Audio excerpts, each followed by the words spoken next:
আমার কথাবার্তা শুনে আপনাদের কাছে আমাকে মানে নতুন আওয়ামী লীগ মনে হইতে পারে, ঠিক না? যে ভাই নতুন আওয়ামী লীগের মতন কথাবার্তা বলতেছেন। আসলে নতুন আওয়ামী লীগের মতন না, মানে আমি সঠিক কথাগুলা তুলে ধরার জন্য চেষ্টা করি, আবার অনেকের ভালোবাসা পাই, অনেকের গালিও পাই, ঠিক আছে? তো শেখ হাসিনার সময় বাংলাদেশে যাদেরকে গুম করা হয়েছে, তো বাংলাদেশে তখন একটা মানুষের ভিতরে একটা আতঙ্ক কাজ করছে যে শেখ হাসিনা মানুষকে গুম করে ফেলে, আয়না করে নিয়ে যায়।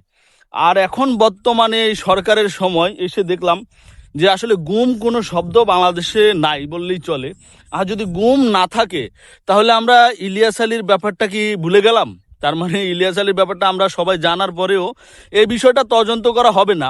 তারপরে হচ্ছে বাংলাদেশে আরো অন্য অন্য যারা মেজর জেনারেল যারা গুম হয়েছে তাদেরকে এখন পর্যন্ত খুঁজে পাওয়া যায় নাই। তাহলে এটার পিছনে কাদের হাত থাকতে পারে?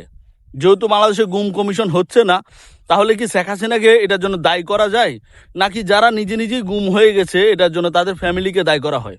আর যদি ফ্যামিলিকে দায়ী করা হয়, আমি বলবো সিলেটের ইলিয়াস আলীর স্ত্রীকে রিমান্ডে নিলে ইলিয়াস আলী কিভাবে গুম হয়েছে এই বিষয়টা একবারে ক্লিয়ার হয়ে যাবে। আপনাদের মতামত কমেন্টে।